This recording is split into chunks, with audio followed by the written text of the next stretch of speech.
Let's get started again. In the second lesson, we designed the CSS and the HTML and we created our level 1 component. Now, we are going to create our level 2 component. Can anybody remember how we created a new it's already on the screen. So you can essentially execute the same level, the same statement again, but this time we say level 2. Okay? Please do so.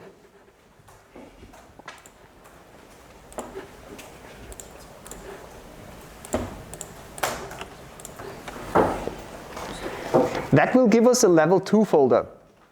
In the level 2 folder, we have a CSS, HTML, and TypeScript. Nothing special here, no big surprises. However, we need to do some additional things. Can you remember what we have to do here in the routing file? Anybody? Yes? We have to add the path. Exactly here. We can copy this line, this one, change it to level 2, and make it here the level 2 component. Now we get the mistake. This is the error that you had before. How do I get rid of it? Control dot. That gives me the quick fix. I can press enter, and I have the necessary TypeScript import statement up here. See it? Question? I don't understand the line 7. The line 7.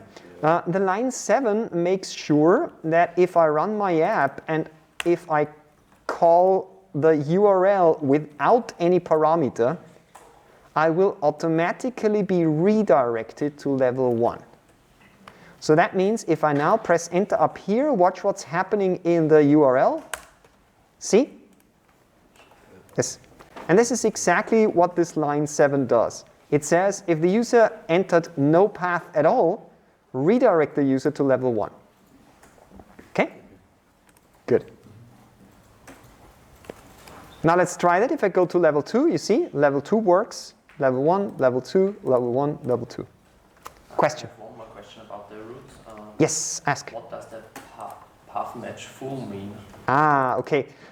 Normally, the path is matched by checking whether the path starts with the given value. But in this case, I don't want to tell the system if it starts with an empty string. Everything starts with an empty string. I would like to compare the path completely, entirely. Okay. And that means full match. So if I write level 11, I will also go to level 1. No, it will check the most detailed path. You need that if you have child paths. It is possible to, for instance, have something like this. By the way, this is a very good question. You can have something like this, customers, which gives you a customer list. And then you have customers slash 0815, something like this, and that gives you a specific customer. See? And in this case, this really matters because then you have child routes and things like that. I will not go into the details now, but we will definitely build such complex routes later in this course. Okay? Yeah. Good. For now, just remember that it is like this. This is the correct way of doing a redirect. Okay, good. Nice. So let's go to the level 2 component CSS. We already have worked out the necessary CSS for level 1. So what we can now do, please do not follow along now. Just watch. Level 1, copy everything. Level 2, paste everything. Do you think that this is a good solution? Absolutely not. Yes? I would put it in the global if we want to have it everywhere. You could put it in the global, but then it applies to everything. Yeah. Wouldn't there be a better option where we can say just the level 2 component is the same as the level 1? And in fact, there is. Now you can follow along. We simply say at import // level 1 / level 1 component CSS. This imports another CSS into this component. Understood? So this is not global, but this specifically imports the CSS for one component into another. So with that, you can build CSS files which apply to specific other components. Good. So you see, it paid off. Now in the HTML file, I really want you to copy everything. Why? Because we will do significant changes here. It does not make sense to include it. Please copy the entire implementation and clean it up. So remove this class here, remove the X, remove this class here, the O, and I will simply drop that, duplicate that, so that we have a clean, a very clean, empty TicTacToe board. At the end, it should look like that in level 2. Okay, are we good? Very good. So let's try something. Let's do some experiments. And for these, yeah, question. Level 2 doesn't work. Level 2 doesn't work. Let me see. So for playing around with TypeScript, first basic things, I have a trick for you in Visual Studio Code. If you click on a file on the left-hand side, and before you click, you hold the Alt key, the screen will split, and you have the HTML on the left-hand side and the TypeScript on the right-hand side. Try that. There is also a button up here which does the same.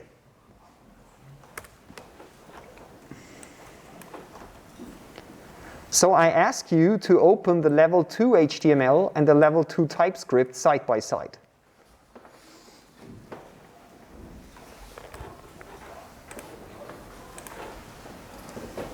Got it? Okay. On the right-hand side, in the TypeScript file, you see this implements on init, and you see this ng on init, and you see a constructor. These are advanced topics that we will not deal with yet. So please delete the implements. We don't need it yet. And delete this stuff here. I want to have an empty class. Nothing has changed in terms of output. It still looks the same. And now I would like to show you 2 or 3 tricks, and then we apply these tricks to our TicTacToe game. First, let's define a variable inside of our class. Let's just say public, I don't know, test field equals X. Just to try. And then on the left-hand side, we do the following. Curly brace, test field, curly brace, curly brace. And that will give us, hopefully, if I didn't mess up, I did mess up. Why did I mess up?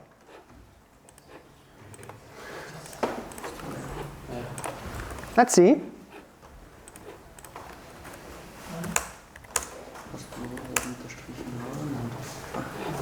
Let's see if I made the mistake or if the Angular dev server simply crashed. That happens sometimes on my laptop. Did I say I'm already looking forward to my new laptop? Let's see. No, it is not Angular's fault. Come on. Ah, it's white on white. I'm so stupid. I'm very sorry. Ah, I'm so stupid. Occupied X, of course, I'm sorry. That was my mistake. It was there, but white X on white background is really hard to see. My bad. Okay, sometimes things happen. But do you see what I just did? I created a variable in TypeScript and I simply added the content of the variable with a so-called interpolation. That's great, isn't it? We don't need to find it. We don't need get element by ID or something like a class selector or whatever. We can just use the double curly braces and use the field. This syntax is sometimes referred to Moustache. I hope I write it correctly. Moustache syntax, double moustache. Did you already know that? Do you know why it is called moustache syntax? This is the famous moustache syntax. See, if you take a look at his beard, it looks a little bit like curly brace, and therefore it's called moustache syntax. Okay, yeah. Not really relevant for the course, but I think it's funny. Maybe you don't, but I think it's funny. Okay, so this is possible. You just give it a field and it works. And I can even do a method. Let's try that one, right? Define a method. We could, for instance, say public get test field, something like this, which will return a string. This is the TypeScript syntax, and we return, I don't know, O, for instance. And then here in the middle, we can say get test field. And you see, that will be the result of a method call. Angular can even do that. Isn't that cool? I think it's cool. See, now you get back the O. So it's really, really simple to build logic and display the result of the logic in Angular. Pretty awesome, isn't it? We can do exactly the same with classes. Let me show you that one. We can, for instance, say public get test class, which will return a string here, and we return occupied O, just for demo purposes. And then I can do this here, get test class, and it should work, right? It will not. Something is missing, and this is exactly what I want to show you. If I do it like that, it doesn't work. Because if I want to bind, we call this data binding. If I want to bind something to an attribute, I need to put it in square brackets. That's simply the idea of Angular. And if I do that, it works perfectly fine. See?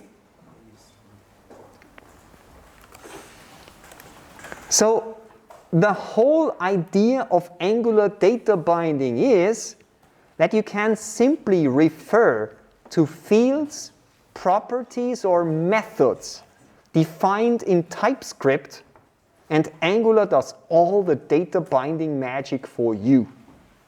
That makes it super convenient to build apps that have logic and view without you having to do the heavy lifting. Let me show you something else. Please do not follow along because I will delete this code again, just for your understanding. I can add a constructor here, for instance, something like this. Then I can, for instance, make a small member variable, private test class. Let's call it occupied x, something like this. And here I will simply return this test class. And now you will understand it. Don't follow along. It's just for demo purposes. Set timeout. Here we will say if test class equals to occupied x, then we will set it to occupied O. Come on, why do you bring me down here? Else, I think you get the idea what I do, right? Test class, occupied x. So I'm just turning it around. If it is x, make it O. If it is O, make it x. And I do that, let's say every second. This is the idea of set timeout. No, set interval. This is what I meant. So every second, it will turn around. See? Isn't that beautiful? We don't need to write anything in HTML. We just bind it to the method. And then we can change the value, and Angular will do magic. I always call this Harry Potter programming. It's kind of magic, a little bit of fairy dust, and it works. And that's exactly the idea here in Angular. We simply write the logic in TypeScript and use data binding in HTML. Angular can do much more than just data binding. If you take a look at frameworks like React or Vue, for instance, they nearly do the same. And you could ask the question, why do I need Angular? Angular is huge. I can do the same with React or Vue. You're right. But Angular can do this and a lot of more things that you will learn about in the next few weeks and months. The last thing that I have to show you, and then we can talk about implementing our TicTacToe, is the button. By the way, I will now delete this thing again. Because I told you it's just for an experiment, so you get the idea that this really works. I have to undo a lot of code. Good, and now we are back to your code. Good. The button. A button has an event, a DOM event, which is called click. Click. And Visual Studio Code already suggests that we should use normal braces in order to handle the click event. Click, and then we say restart. This one is an event binding. Before we had a data binding. This is an event binding. So we have two different ways of brackets. The square brackets for data binding and the normal brackets, braces, for events. What does that mean? We can define a function, public, restart. And for instance, say console log hello world.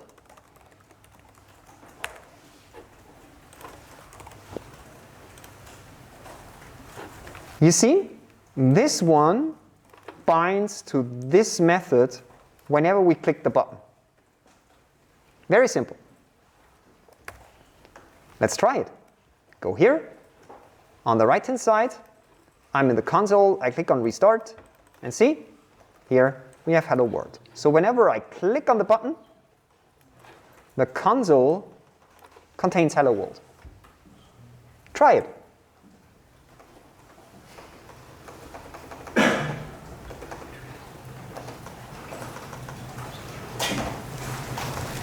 Does it work? Good.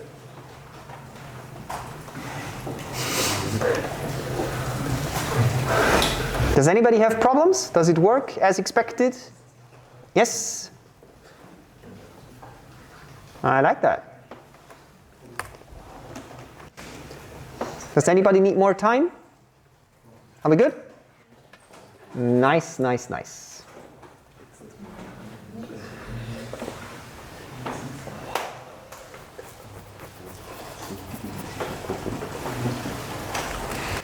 So equipped with this knowledge, equipped with the idea that we have interpolation, data binding, and event binding, we can implement our TicTacToe game. But before we do that, I would like to point something out which is important for your tests and homeworks. There is an Angular cheat sheet as part of the documentation. Just Google for Angular cheat sheet, and it will get you to the documentation of Angular, and here you have the cheat sheet.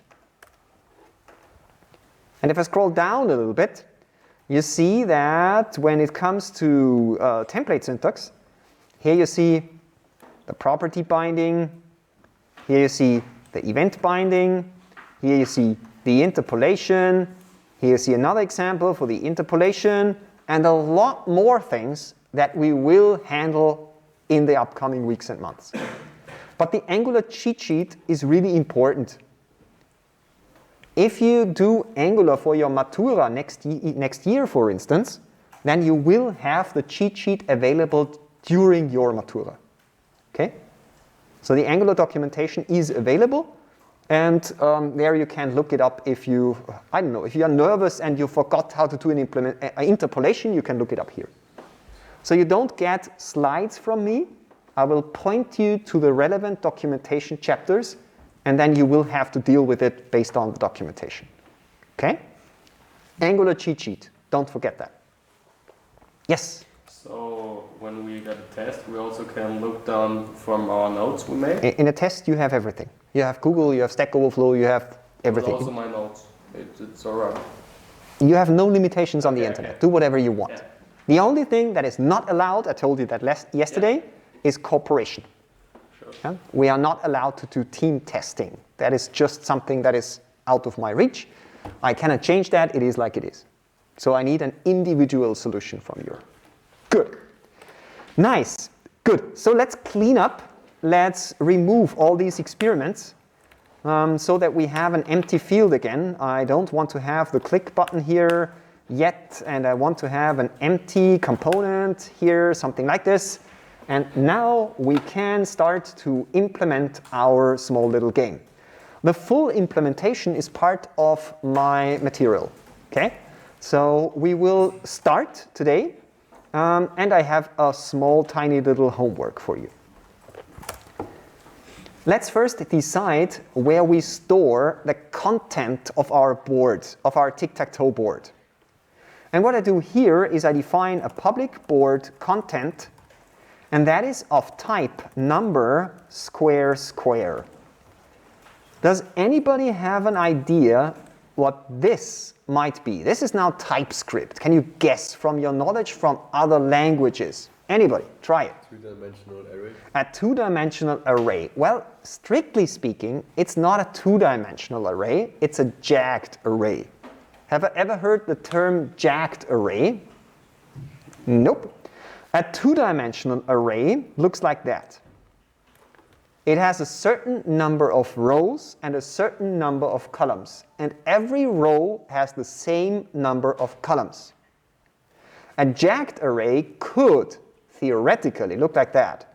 First row, second row, third row, fourth row. In a jagged array, not every row must have the same number of columns. That's the difference. That's on the left-hand side, you call it jagged array. On the left-hand side, this would be the two-dimensional array. In this case, we use a jagged array, but in our case, the jagged array will look like a two-dimensional array because TicTacToe consists of 3 columns and 3 rows, right? Good. Nifty little detail. Let's define a constructor, and in the constructor, we will build a little bit of logic to initialize our whole game. Constructor, something like this. And then we will initialize the board content with an array of arrays. And let's say, just for the sake of this demo, 0 means that the field is not assigned to any player. 1 means X. 2 means O. Is that okay for you? Yeah?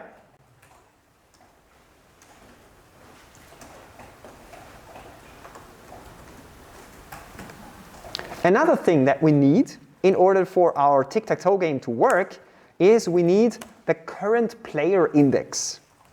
Current player index. It should start with the player 1.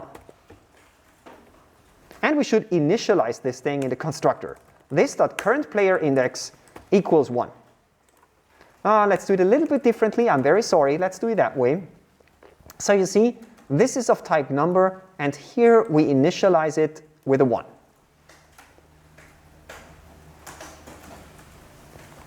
And last but not least, we add a current winner index, which is also a number, where we store whether we currently have a winner. Current winner index, which is 0, that means we currently don't have a winner. So I zoom in, and you can catch up if you want. From a TypeScript perspective, this is how a TypeScript class is declared. This is how you define members, data members. This is a data type. The colon here separates the variable name from the data type. This is just TypeScript syntax. It is like it is.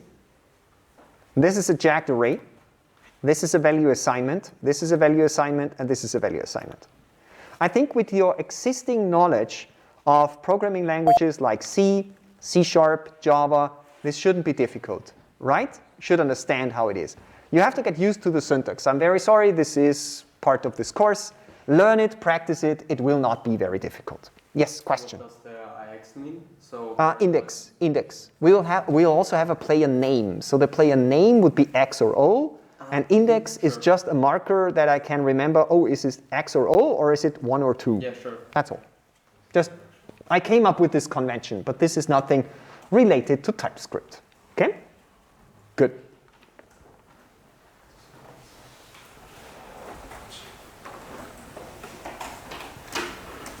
The first thing that I would like to do is I would like to implement a set method.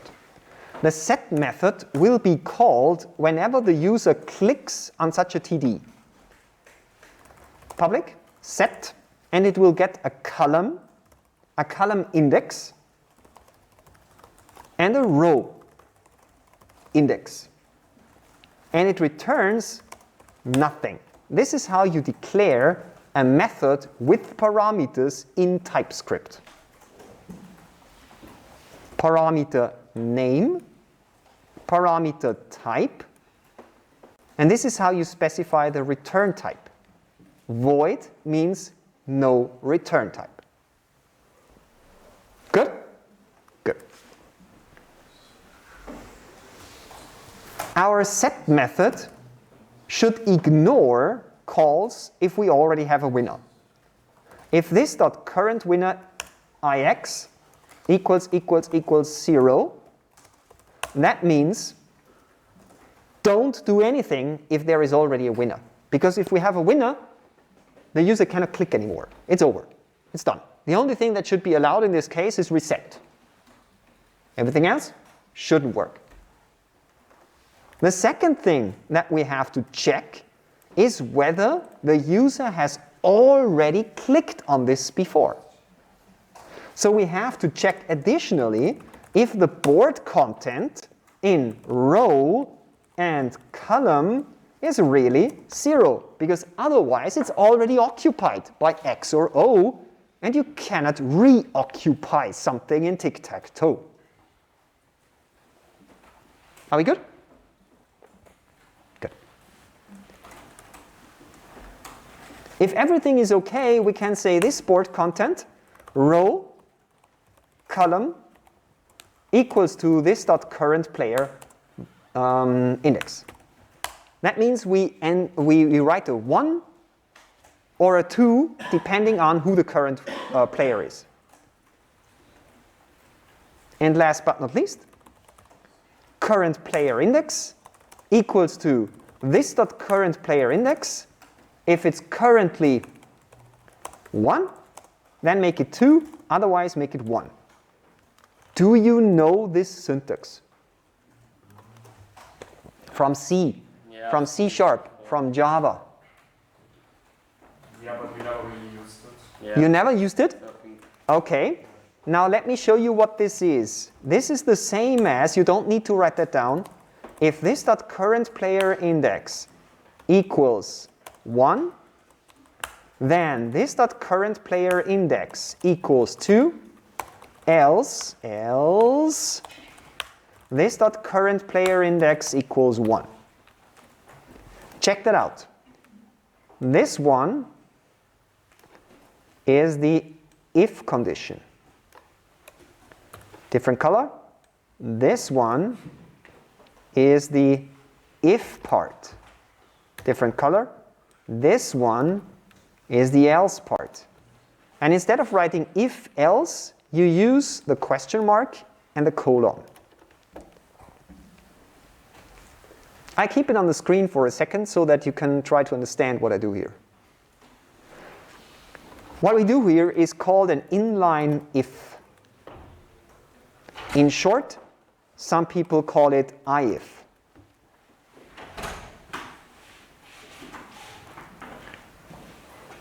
Is one of the two different syntaxes better than the other? Absolutely not. Feel free to choose whatever you want.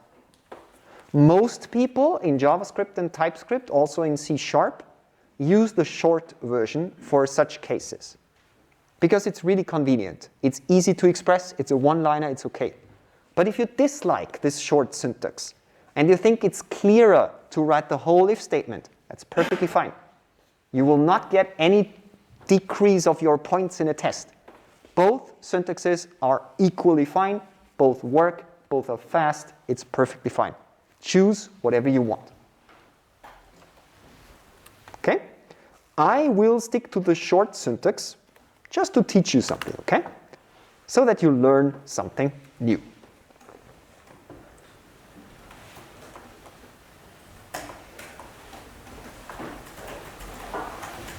The last method that I would like to build together with you is we need an additional member for that. Sorry, we need an additional member for that. Let's call it private player names. And this player names is a string array.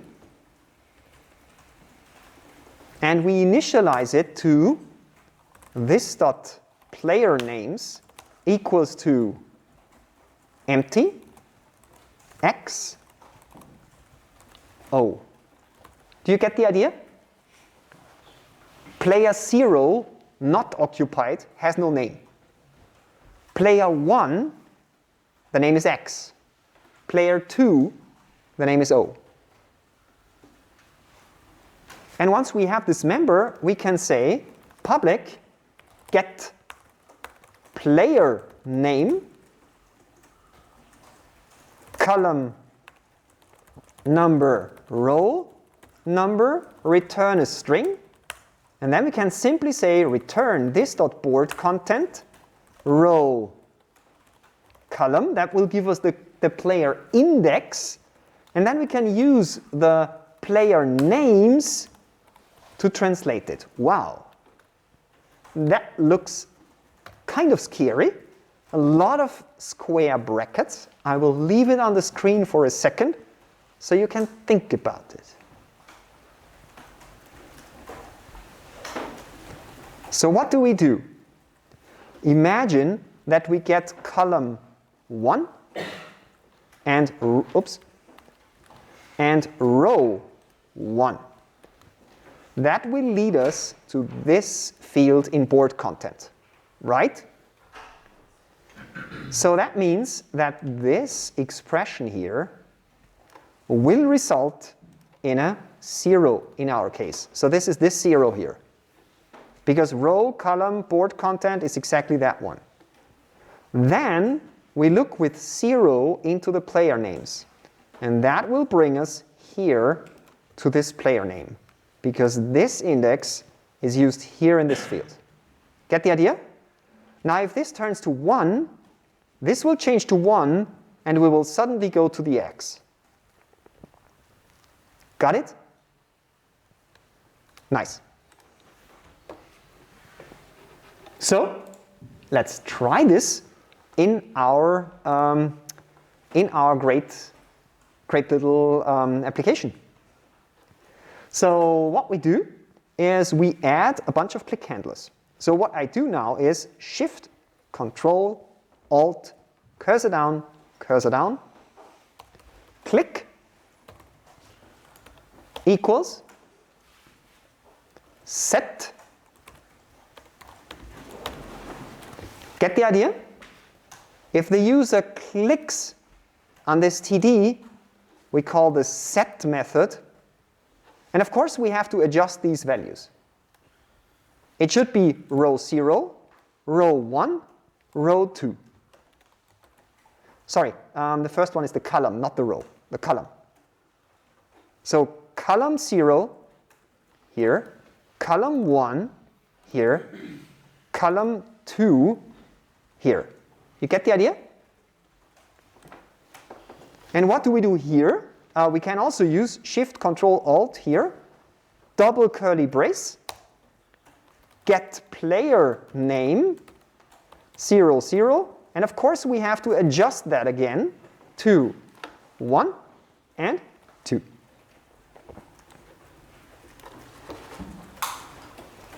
Can you follow? Does it make sense? Yeah. Yeah?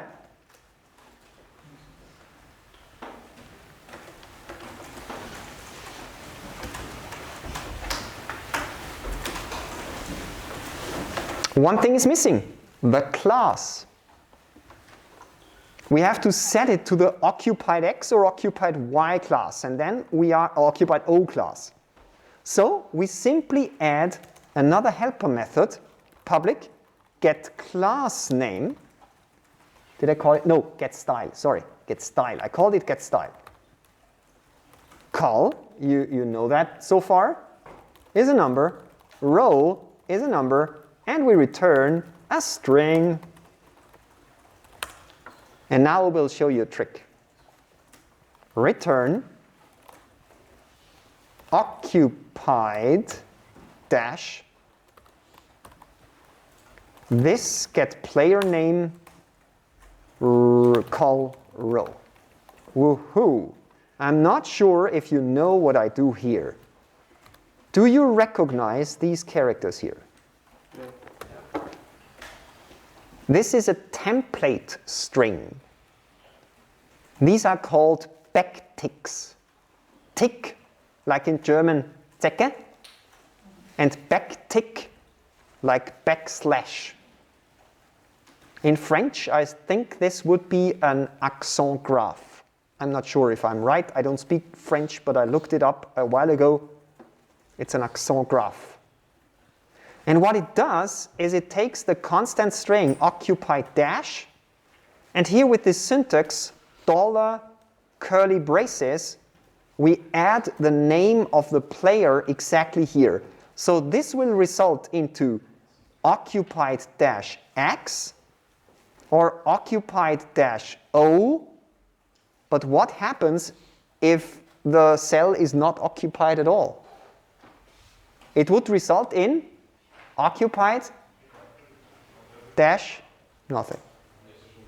So that is not very beautiful. So what I would do here, if you want to make it beautiful, you could say if this.board content row call not equal 0, then we return that one. And if it is 0, we return an empty string.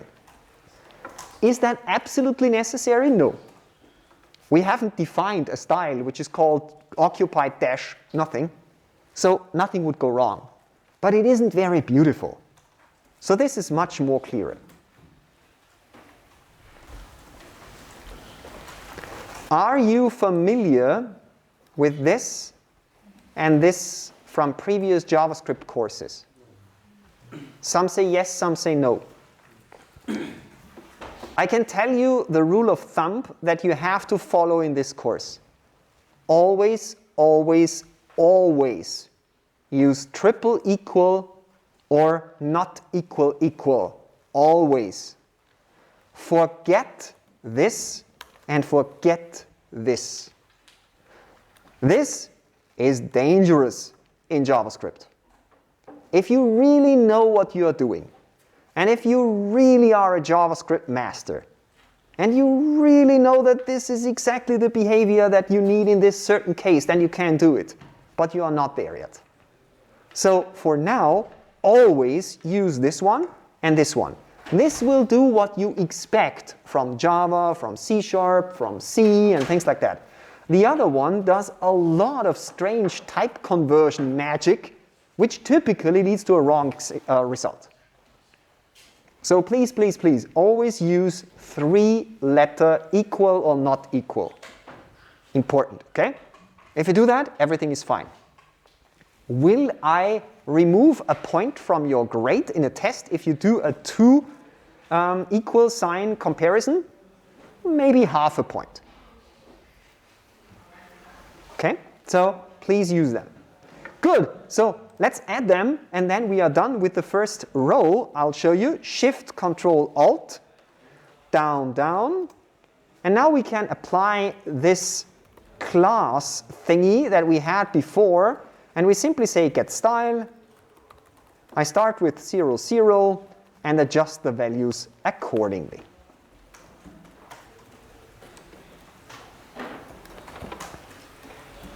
And then you can check whether you did correctly, because you can go here, go to level 2, and if you click, it should be X. If you click, it should be O. If you click, it should be X again. Woohoo! Try it in the second row. doesn't work. Why? Because we haven't implemented.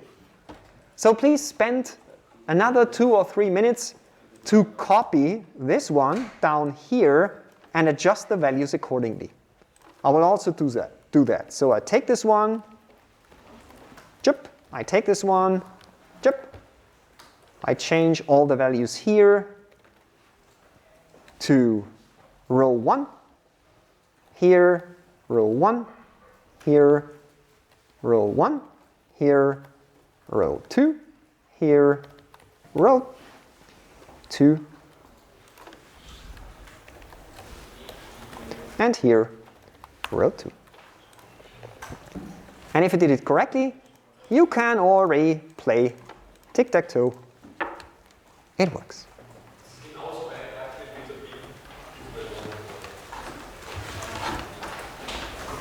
Now the whole point of this demo, of the thing that we did here, was that you get a first impression what, and let me write it down because it's important, what data binding is.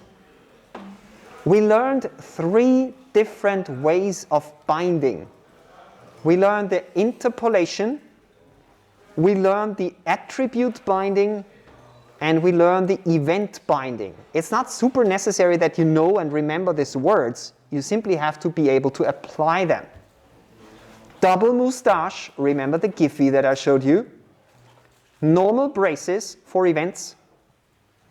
Square brackets for data binding to attributes. In our case, we bound to functions. In the next few weeks, I will show you better versions.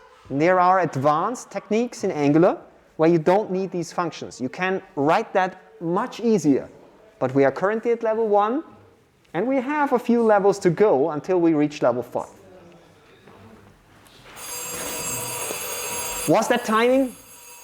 Really good. Okay. I have a quick homework? No, let's start with the homeworks next week, okay? We need to finish this example, and then I have a good homework where you can practice this on your own, in your own example, in your own little game. For now, it's okay. I hope it was interesting. I hope you got something from this lesson. See you next week.